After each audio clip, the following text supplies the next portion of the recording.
요즘 정말 왜 이렇게 가슴 아픈 일들이 사건 사고가 이렇게 많이 일어납니까? 어제 강원도 화천에서요. 정말 이런 비극이 일어나고 말았습니다. 홍순빈 아나운서. 네, 어제 오후 강원도 화천 신병교육대 인근에서 50대 남성이 몰던 SUV 차량이 도로 옆 가로수를 들이받는 사고가 발생했습니다. 차량에는 이 운전자인 남성과 남성의 부인, 두 딸, 그리고 이 집 아들의 여자친구가 타고 있었는데요. 아이고. 운전자를 제외한 나머지 4명은 차량 밖에서 의식을 잃은 채 발견됐습니다.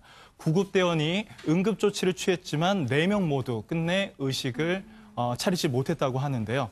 이날 화천의 한 부대에서 신병교육을 마친 아들을 만나고 귀가하던 중에 사고가 난 겁니다. 보통 이 신병들이 교육을 마치고 나고 가족들이 면회를 오면 이 부대 밖으로 몇 시간 동안 외출을 할 수 있는데요. 네. 이날 이 가족도 아들과 외출했다가 아들을 다시 부대에 내려준 뒤 약 1km를 달리던 중 왼쪽 굽은 도로에서 사고를 당한 겁니다.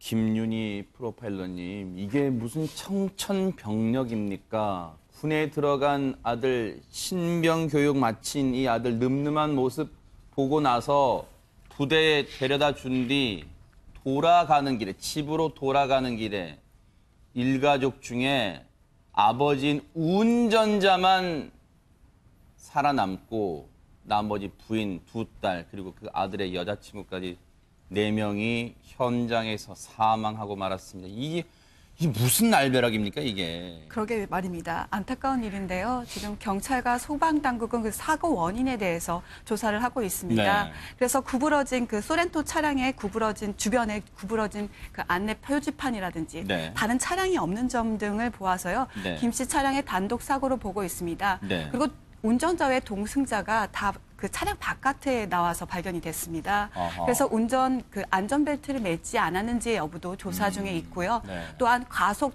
그 여부도 수사 중이긴 한데요. 네. 또 경찰 관계자는 술은 마시지 않은 것으로 확인됐다고 하고요. 네. 주변의 목격자들의 진술을 통해서 자세한 경위를 밝힐 것이라고 얘기하고 있습니다. 네. 어제 시각이요. 저 사고가 난 시각이 오후 6시쯤입니다. 오후 6시쯤에 지금 혹시라도 여러 가지 가능성을 지금 이제 경찰도 열어놓고 사고 원인을 지금 조사를 하고 있는데요. 앞서 우리 김윤희 프로파일러님 말씀처럼 일단 운전자는요, 지금 당시에는 술은 마시지 않은 것으로 지금 경찰은 보고 있습니다. 그렇다면 과연 외부적인 요소, 뭔가 차량이 저렇게 급박한 상황에 처할 수밖에 없었던 외부적인 요소가 있었는가? 그러면 도로 상황도 생각해 볼 수 있잖아요. 그런데 경찰은요, 길도, 도로도 미끄러운 상황은 아닌 것으로 현재까지 추정을 하고 있습니다. 일각에서는 이른바 블랙 아이스라고 여러분 들어보셨어요? 최근에 눈도 내렸잖아요. 지난주인가요? 그런데 그 눈이 이 얼어붙은 상태에서 도로 표면에 육안으로 잘 확인이 안 되는 그런 블랙 아이스에 미끄러지면서 혹시 사고가 난 거 아니냐 이런 추정도 나오고 있습니다만 아직까지 경찰은 도로는 미끄러운 상황은 아닌 것으로 일단은 조심스럽게 판단을 하고 있습니다. 이런 가운데 지금 이인철 변호사님, 사실 더 정확한 것은 사고 원인은 지금 중상을 당한 운전자, 이분께 좀 여쭤봐야 되잖아요. 그렇죠. 그분이 결국에는 이제 어떤 사고의 원인인지를 밝혀낼 수 있는 단서가 되는데, 이 사람 같은 경우에는 유일한 생존자 아닙니까? 근데 네. 이제 머리를 크게 다쳐서 지금 병원에 옮겨졌는데, 아하. 그 병원에 옮겨졌을 때 119 구급대원이 물어봤대요. 동승자는 어떻게 됐습니까? 근데 제대로 말을 못하는 거예요. 아마 정신이 나갔던 것 같아요. 동승자가 아니다, 뭐 이런 식으로 아이고. 제대로 말을 잇지 못하고 했는데, 네. 얼마나 큰 충격을 받았겠습니까? 네. 이 사람이 좀 회복된 다음에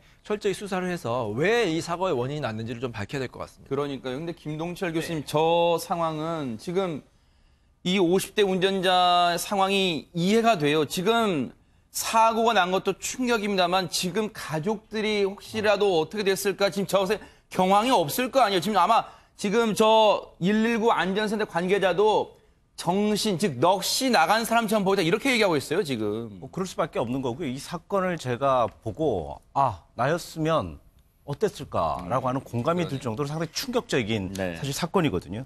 자, 보통 아버지가 이렇게 이제 그 가족들을 죽음에 내몰게 된 것처럼 본인은 아마 느끼게 될 겁니다. 그렇기 때문에 아마 상당히 이제 그 직접적인 트라우마도 있겠지만 네. 외상 후 스트레스를 같이 동반을 하고 있거든요. 네. 이게 이제 생명과 관련이 있으면 본인이 직접 그 행동에 나섰으면 이건 상당히 심각한 이제 그 정신적 질환을 앓게 되는 거고요. 네. 그리고 이제 이런 상황들이 계속 지속이 되면서 뭐 아버지뿐만 아니고 그리고 지금 현재 가족들 예를 든다면 이 아버지의 어머니 예를 든다면 모든 가족들이 상당히 큰 충격들이 있기 때문에 외상후 스트레스가 직접적인 외상후 스트레스도 있지만 간접적으로 느끼는 이런 것들이 상당히 많기 때문에 네. 이게 사실 집단 트라우마처럼 올 가능성들도 상당히 많이 있습니다. 네. 그런데 최단비 변호사님, 어제 이 오후 늦게 일어난 이 사고 소식을 들으신 많은 분들이요, 그런 생각하실 거예요. 더더욱 안타까운 게 그 동승자 중에요, 자신의 남자친구, 군에 보낸 자신의 남자친구를 이 가족과 함께 면회를 다녀온 여자친구도 타고 있었는데 안타깝게 목숨을 잃고 말았습니다. 네, 맞습니다. 이 차량에는 5명이 타고 있었는데 그중에 그 군대 간 아들의 엄마 그리고 그 가족의 딸 그렇게 2명 그리고 여자친구 그러니까 엄마, 딸 2명 그리고 여자친구 이 4명이 사망을 했어요. 근데 이 여자친구가 함께 갔다가 오면서 그 차량이 사고 난 차량에서 발견된 것이 너무 마음을 안타깝게 하는데 뭔데요? 이 차량에 편지가 있었습니다. 어허. 뜯어보지도 못한 편지였어요. 편지가 10통이 있었는데 이 편지 10통에는 이 입대한 남자친구가 여자친구한테 쓴 편지예요. 보내는 사람은 네 남자다, 이 남자친구가 쓴 것이고 받는 사람에게는 내 여자다라고 한 여자친구에게 쓴 편지인데 아마 여자친구는 이것을 집에 가서 내가 고이고이 열어봐야지라고 생각을 했을 거예요. 근데 열어보지 못한 편지가 발견이 됐습니다. 세상에요. 사랑하는 남자친구한테 받은 그 바쁜 신병교육 받으면서 틈틈이 자는 시간 쪼개가면서 썼겠죠. 그 사랑스러운 편지 10통을 소중하게 간직해서 집에 가서 아마 읽어볼 생각으로 가지고 가던 그 뜯어보지도 못한 편지 10통이 사고 현장에서 발견돼서 또 주변을 안타깝게 하고 있대요.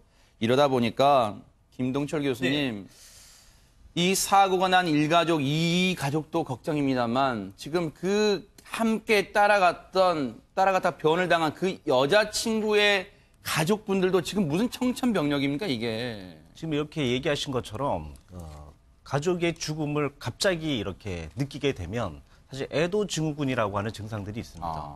갑자기 오면서 이걸 뭐 어떻게 방법이 없잖아요, 그렇죠? 그리고 또 이제 어떤 부분들이 또 생기냐면 내가 왜 보냈을까?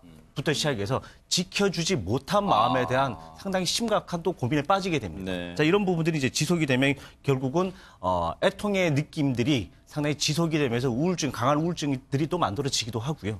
그리고 이런 사실 뭐 부모의 입장이면 다 아시겠지만 갑작스러운 죽음 아니겠습니까? 이런 갑작스러운 죽음은 누구나 할 것 없이 강한 고통을 받는다. 뭐 어쩔 수는 없는 거겠죠. 그러게 말이에요. 그런데요, 김윤희 프로파일러님 지금 걱정되는 게 네. 지금 부대에서 이 소식을 지금 그 아들은 들었을 거 아니에요. 지금 어떻게 해요, 이 아들은요? 네, 관계자는 이렇게 얘기합니다. 지금 신병 아들이죠. 아들은 보호하고 있다라고 이야기하고요. 그래요? 일단 장례 절차가 끝나면 이제 휴가 등에 대한 고려도 하고 있다라고 얘기를 하고 있습니다. 네. 근데 아마 지금 충격이 왔을 거예요. 아들 같은 경우는 얘기를 듣고 지금 멍한 상태일 겁니다. 근데 이제 장례를 하는 그 와중에서도 아마 정신이 없을 거고요. 근데 그 후에 아까 얘기도 하셨듯이 상실감, 죄책감이 같이 동반이 될 거고요. 그다음에 남은 군 생활을 해야 되지 않습니까? 거기서 오는 자기가 뭘 할 수 없다라는 무력감도 분명히 올 겁니다. 이 상황에서는 지속적인 상담이 굉장히 필요하고요. 또 아버지와 함께 아들 서로가 얘기를 나누는 그 과정도 많이 필요합니다. 그래서 이 사고 소식을 접한 이 많은 분들이요, 그런 의견도 남기셨어요. 이 청천벽력 같은 소식을 들은 아들이 군 생활을 제대로 할 수 있겠느냐. 그래서 의가사 제대를 시켜줘야 되는 거 아니냐. 의가사 제대라는 게 뭐냐면 집안의 문제, 즉 집안의 사적인 문제, 그런 문제 때문에 제대를 할 수밖에 없는 의가사 제대를 시켜줘야 되는 거 아니냐 이런 의견도 있었는데요. 또 일각에서는요. 아니다. 오히려 이런 때일수록 지금 사회에 돌아간다 해서 누가 가족이 없는데 그리고 물론 아버님 지금 계십니다만 이 황망함이 더 심해질 수도 있지 않냐. 오히려 군대에서 더 체계적으로 보호를 해줘야 되는 거 아니냐. 지금 이런 의견도 많이 주고 계세요. 그만큼 너무너무 이 사고에 대해서 많은 분들이 안타까워하는 마음은 같은 것 같습니다. 너무너무 진짜로 황망한 그런 사고였습니다. 고인의 명복을 빌겠습니다.